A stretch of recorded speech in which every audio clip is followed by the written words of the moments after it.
सुबह के 6 बजे प्रीति का कमरा। अरे यार खिसको ना करण, चिपको मत। मैं कहाँ चिपक रहा हूँ प्रीति। हाँ, इस तरफ दीवार से जरूर चिपका हुआ हूँ। ठेल ठेल कर तो किनारे कर दिया तुमने मुझे। अगर यहाँ दीवार ना होती ना तो मैं नीचे मिलता। हाथ हटाओ ना यार करण। अरे आँख खोल कर बात करो। हाथ तो मैं तुम्हें लगा ही नहीं रहा हूँ, ये तो चादर है। ये सुनते ही अब तक आंख नीचे बड़बड़ा रही प्रीति उठकर बैठ जाती है। शांत करो यार, क्या चाहते हो तुम करण? इस भीषण गर्मी में मुझे लू लग जाए और मैं पसीने से बेहाल होकर मर जाऊं। इस चादर को हटाओ ना मेरे सामने से। इसे देखकर ही मुझे कुछ हो रहा है। यहाँ शरीर पर कपड़े बर्दाश्त नहीं हो रहे और तुम्हें चादर ओढ़नी है। शर्म करो करण, वायुदेव को मुंह दिखाना है। मैडम, मच्छर बहुत काट रहे थे मुझे। खिड़की तो आपने खुलवा दी और खुद सो गए बिस्तर की दूसरी तरफ। खिड़की के आगे मच्छरों के सामने भोग बनकर मैं परोस दिया गया हूँ।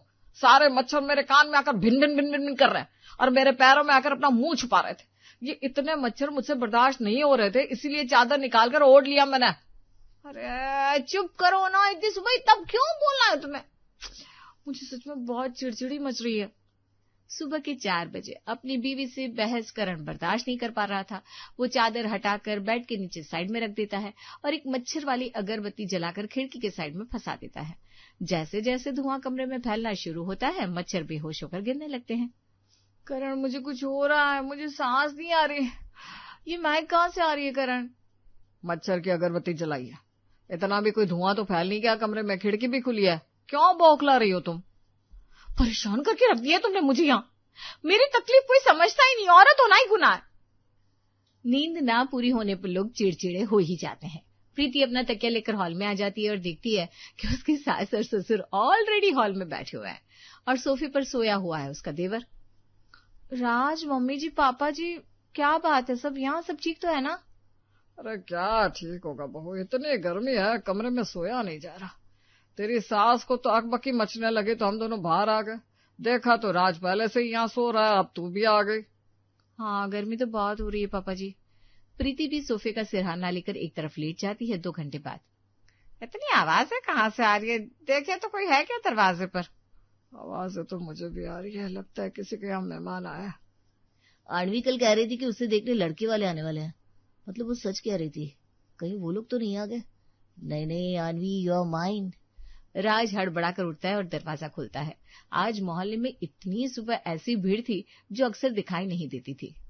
कुछ हुआ है क्या आंटी? आज मोहल्ले में काफी लोग दिखाई दे रहे हैं। अरे सब जाग गए बेटा। अचानक से देख नहीं रहे हो कैसी गर्मी पड़ रही है? जिनके घरों में एसी है उनको क्या दिक्कत है? अब हमारे मोहल्ले में सभी घरों में तो एसी है नहीं। एक तो जॉइंट फैमिली का घर, एसी लगते ही देवर जेठ नजर गड़ाकर बैठ जाएंगे जैसे सारे पैसे हमारे पास ही धरे हैं। ऊपर से वायरिंग बाबा आदम के जमाने की, यहाँ एसी लगी वहां पंखा उड़ गया। कुछ दिनों से मौसम कैसा सा हो गया है, लगता है दिन भर सोए रहो पर नींद आती नहीं। ऊपर से चिपचिपी सी गर्मी, इसीलिए सब बाहर यहाँ बाहर टहल रहे हैं बेटा। अच्छा, वो तो है आंटी, पूरी रात से हम भी नहीं सोए। पता नहीं ये मार्च में इतनी गर्मी करके भगवान क्या दिखाना चाह रहा है। इस साल तो मतलब क्या कुछ नहीं देख लिया। ये राज बाहर गया तो क्या बाहर ही रह गया? ऐसा क्या हो रहा है बाहर? मैं जरा देख कर आता हूँ। मोहन भी बाहर उठकर जाता है और इस कन्वर्सेशन में भागीदारी देना शुरू कर देता है। एक के बाद एक सभी लोग वहीं जमावड़ा लगा लेते हैं। आखिरकार सबका दुख भी तो एक जैसा था। सिलेंडर की कीमत, होली के रंग, तेल का तालमेल, अब ये गर्मी, पता नहीं ये साल क्या क्या दिखाएगा। सभी एक साथ बातें कर रहे होते हैं कि अचानक आकाश में काले बादल छाने लगते हैं, हवाएं बहने लगती है। लगता है भगवान ने सुन ली। किसी ने सही कहा है, जब बहुत तेज धूप हो तो समझ लेना चाहिए बारिश आने ही वाली है। वो सब तो ठीक है अंकल, पर अगर इतनी गर्मी में बस 2 बूंद बारिश टपका कर छोड़ दी ना भगवान ने तो और ज्यादा गर्मी पड़ जाएगी। क्यों राज, तुम तो समझ ही सकते हो। कुछ लोग होते ही हैं जो शुरुआत में ही हार मान जाते हैं, पता चला भगवान का भी मूड आ जाए सही हुआ तो। अपने बॉयफ्रेंड राज को ताना मारकर आणवी वहां से निकल जाती है और राज के मन के साथ जमीन की गर्माहट को भी शांत करते हुए बादल गरज कर बरसने लगते हैं। फाइनली अब जाकर अच्छी नींद आएगी। क्या बारिश हो रही है, सारे खिड़की दरवाजे खोल देती हूँ। अरे नहीं बहू, सारे खिड़की दरवाजे खोल देगी तो घर में धूल और पानी भर जाएगा, फिर उसे साफ कौन करेगा? यहाँ काम वाली से रसोई में तो पोछा लगाया नहीं जाता, हॉल में क्या खाक पोछा मारेगी? मेंढक आते दिखेंगे बहू। अरे मम्मी जी, कितनी गर्मी हो रही थी, भगवान ने बारिश करवा दी। ऐसे में बारिश का मजा भी नहीं लेंगे तो फिर क्या फायदा। हॉल में जो भी पानी भरेगा उससे राज साफ कर देगा, है ना राज? मैं भाभी? आणवी का कॉल आया था मुझे, रिश्ता बचाना है तो भाभी जो कह रही है कर लो। हाँ मम्मी, भाभी ठीक कह रही है। एक ही तो जीवन दिया है भगवान ने, और सोचो मार्च की कड़ी गर्मी में भगवान बारिश कर रहे हैं और हम खिड़कियां बंद कर ले, ये तो इंद्र देवता का अनादर हो जाएगा ना। चिलचिलाती गर्मी में ऐसी बारिश सभी का मूड बना देती है। अचानक ही मौसम बिल्कुल सुहाना हो चुका था। चलो मम्मी, मैं काम पर निकलता हूँ। हाँ, मैं भी निकलता हूँ करण की माँ, आज नाश्ता करने का मन ही नहीं हो रहा। रात को नींद पूरी नहीं हुई थी ना, तो रात का खाना लग रहा है पेट में रखा हुआ है। सभी अपने अपने काम पर लग जाते हैं। शाम के 5 बजे। ये तो मौसम फिर बदल रहा है पापा, लगता है आज भगवान मेहरबान है, फिर से बारिश होगी क्या? अरे हो ही जाए बेटा, बेचारी हमारी धरती बिन पानी के कितने परेशान होगी। आज दम भर बरस जाए भगवान, तो कुछ दिनों के लिए मौसम बिल्कुल ठंडा हो जाएगा। सुबह बारिश और शाम को बर्फबारी, एक ही मिनट में मार्च में दिसंबर का मौसम बन जाता है। मम्मी जी, मम्मी जी, ये बहू तो रसोई में पॉपकॉर्न बनाने गई थी, चिल्लाने क्यों लग गई? क्या हुआ बहू, कुकर का ढक्कन बंद नहीं किया था क्या? टीवी का रिमोट वहीं रखकर रेनू रसोई में जाती है और देखती है चूल्हे पर शीशा गिरकर टूटा हुआ पड़ा है। कह रही थी मैं खिड़की खुली रहने दीजिए, पर नहीं, आपको बंद करनी थी। इतनी जोर से बर्फबारी हुई कि खिड़की बर्फ की चोट से क्रैक कर गई। पूरे पॉपकॉर्न का सत्यानाश हो गया। मुझे कुछ हो जाता तो अभी। मम्मी जी, अच्छा तू बाहर आ, बारिश का मजा लेना था ना तुझे, ले बर्फ का भी मजा मिल गया। रात को करण और मोहन दुकान से वापस लौटते हैं। क्या खाना बाहर से मंगवाना पड़ेगा? अगर ऐसा प्लान था आप लोगों का तो पहले फोन करके कह देना चाहिए था। 50 रुपए में डोसा बेचता है माधव डोसे वाला, वहीं से ले आता मैं। वैसे आज बहू तुमने खाना क्यों नहीं बनाया? आज तो मौसम बड़ा अच्छा था, रसोई में गर्मी भी नहीं लगी होगी। बर्फ गिरी थी पापा, इतने बड़े बड़े बर्फ के गोले आकर खिड़की के ग्लास पर पड़ेंगे तो खिड़की तो टूट ही जाएगी ना। पूरी रसोई में कांच फैल गया था और बारिश के चक्कर में काम वाली भी नहीं आई। अब जब वो आकर रसोई साफ करेगी तभी तो मैं किचन में जाऊंगी, वरना पता चला मुझे कांच चुभ गया। अच्छा भाभी, तो फिर रेस्टोरेंट चलते ना, वहीं सब खा लेंगे। राज मन ही मन सोचता है। आणवी भी अपने परिवार वालों के साथ दी ढाबा रेस्टोरेंट में आ रही है, मैं भी सभी के साथ वहीं पहुंच जाता हूँ। दोनों परिवार जैसे ही साथ आएंगे शादी की बात छेड़ दूंगा।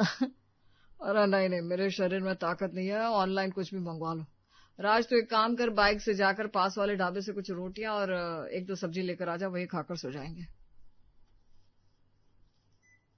मौसम का मजा लेते हुए पूरा परिवार साथ में डिनर करता है और अपने अपने कमरों में सोने चला जाता है। जैसे जैसे रात बढ़ रही थी ठंड और ज्यादा बढ़ रही थी। करण, जरा इधर भी चादर करो ना, ठंड लग रही है। कल तो तुम्हें चादर देखकर चिड़चिड़ी मच रही थी, आज चादर चाहिए? अरे ठंड लग रही है ना, और तुम उधर दीवार पर क्या जाकर चिपक गई, इधर आओ ना। यहाँ करण और प्रीति के बीच में सब कुछ सॉर्टेड होता दिख रहा था, तो वहां रेनू के घुटनों का दर्द बढ़ा हुआ था। कल बहू से कहकर कंबल वापस निकलवाने होंगे। इन लोगों को हड़बड़ी इतनी रहती है ना ठंड के कपड़े हटाने की, क्या कहे भाई। अरे घर में बूढ़े बुजुर्ग भी है, मेरा तो गठिया का दर्द उठाता है। ए जी, जरा पैर दबा दीजिए ना। हाँ हाँ, दबाता हूँ। अचानक ही जैसे मार्च में दिसंबर की ठंडी ला दी भगवान ने।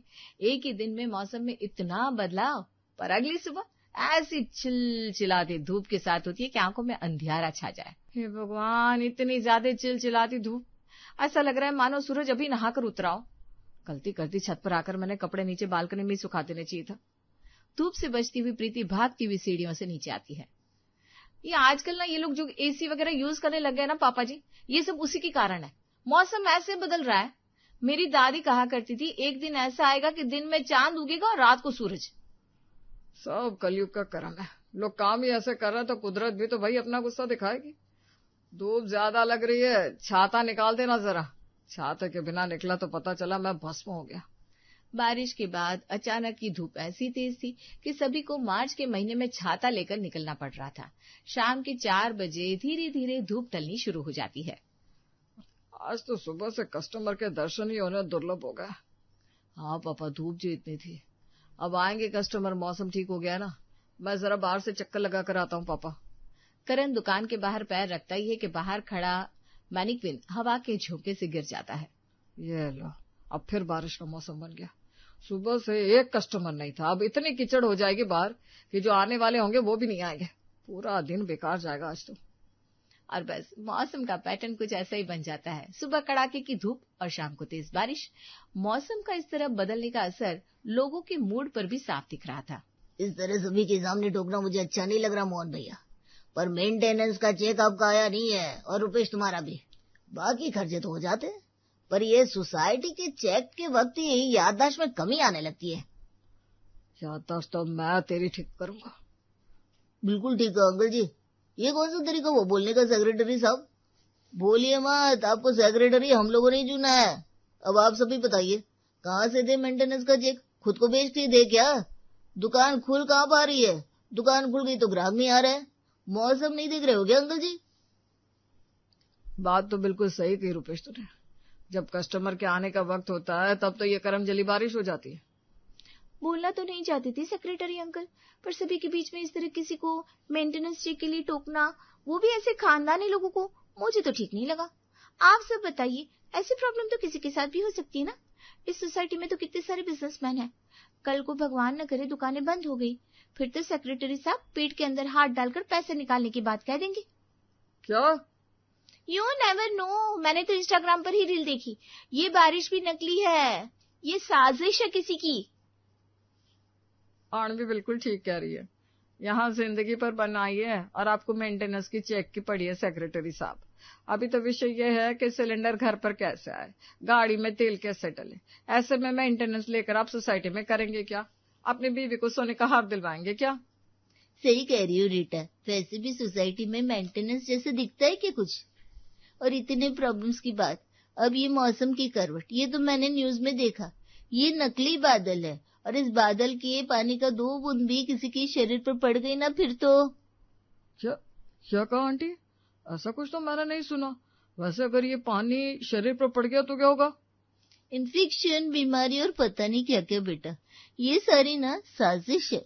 मैंने तो सुना है विदेश की कंपनियां ये कह रही है कि पूरा अर्थ गर्म हो गया है, उसे ठंडा करने के लिए ये सब किया जा रहा है। पर मैं जानती हूँ ये इसलिए किया जा रहा है कि बिन मौसम की बारिश से हमारी सारी खेती खराब हो जाए, तो मजबूरन डबल दाम पर हमें बाहर से सब्जियां इंपोर्ट करवानी पड़ेगी। तो आगे अब सब्जियां भी महंगी होने वाली है भाई। इसी बात पर मीटिंग में बैठे सभी लोगों के बीच में हड़कंप मच जाता है। सभी परेशान हो जाते हैं। अब आगे फ्यूचर में क्या करना होगा और कैसे चीजें महंगी होने वाली है, ऊपर से मौसम का बदलाव। मुझे तो लगता है ऐसे वक्त में हम सबको एक दूसरे का साथ देना चाहिए। बारिश से जितना ज्यादा बचाव हो सके उतना ज्यादा बचाव करना चाहिए। अगली सुबह राज भागता हुआ अपने कमरे से बाहर आता है। क्या हो गया, कहाँ भागा जा रहा है तू? अणवी की तबीयत बहुत बिगड़ गई है। अरे रुक, चाय पीकर मैं भी चलती हूँ। राज के साथ रेणु, रेणु के साथ मोहन, मोहन के साथ करण, ऐसे ही सभी एक के पीछे एक आणवी के घर पहुंच जाते हैं। लेटी रह बेटा, लेटी रह। क्या हुआ, अचानक तबीयत कैसे बिगड़ गई ऐसे? मौसम इतना ज्यादा बदल रहा है ना, अचानक ही तबीयत बिगड़ गई।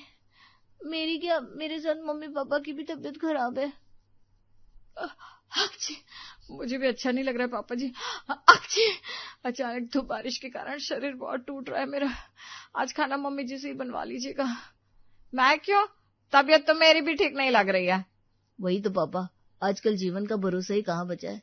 जिस हिसाब से सब कुछ बदल रहा है, मुझे तो लगता है कहीं मैं कुंवारा ही परलोक न सिधार जाऊं। ये क्या बातें कर रहा है तू? जिस लड़की ने आपके लिए सभी से लड़ाई कर ली पापा, वो बीमार पड़ी है और मैं उसकी मदद भी नहीं कर पा रहा हूँ। कोई बात नहीं राज, बीमार का कोई नहीं होता। तुम यहाँ रुक मत जाना, लोग तुम्हें गलत समझेंगे। राज अपनी जेब से एक रिंग निकालता है और सभी के सामने आणवी की उंगलियों में पहना देता है। आज से आपका बेटा आणवी का हुआ पापा। अपने ससुराल वालों और पत्नी का ख्याल रखने के लिए मुझे यही रुकना होगा। आप लोग जाइए। ये सब क्या हो रहा है यार? सब बौखला गया है क्या? इस बदलते मौसम में आपका भाई बदलते बदलते ही सही रास्ते पर आ गया। इससे अच्छा क्या ही हो सकता है। जी। अपनी अभी अभी बनी बहू को आशीर्वाद देते हुए सभी घर से निकलने लगते हैं कि जोर की बारिश शुरू हो जाती है। ये लो फिर बारिश। दुकान कब खुलेगी पापा? भूखे पेट ही निकल जाता है क्या तू? पहले नाश्ता तो बन जाए। कहा था मैंने आपसे, मौसम बदलता सा लग रहा है, सब्जियां ले आइए। पर आपको तो रीटा भाभी से बात करनी थी। अरे यही सब्जी लाने आप अपने बेटे को भी तो कह सकती थी, पर उसे तो अपने होने वाले सास ससुर के हाथ पैर दबाने। लाइए छतरी, मैं जाता हूँ। क्या होगा, पानी की कुछ बूंदे ही गिर जाएगी और मैं भी बिस्तर पर आ जाऊंगा। वैसे भी फर्क किसे ही पड़ता है। बाप से पूछा ना भाई से सहमति ली और सभी के सामने लड़की के हाथ में अंगूठी पहना दी।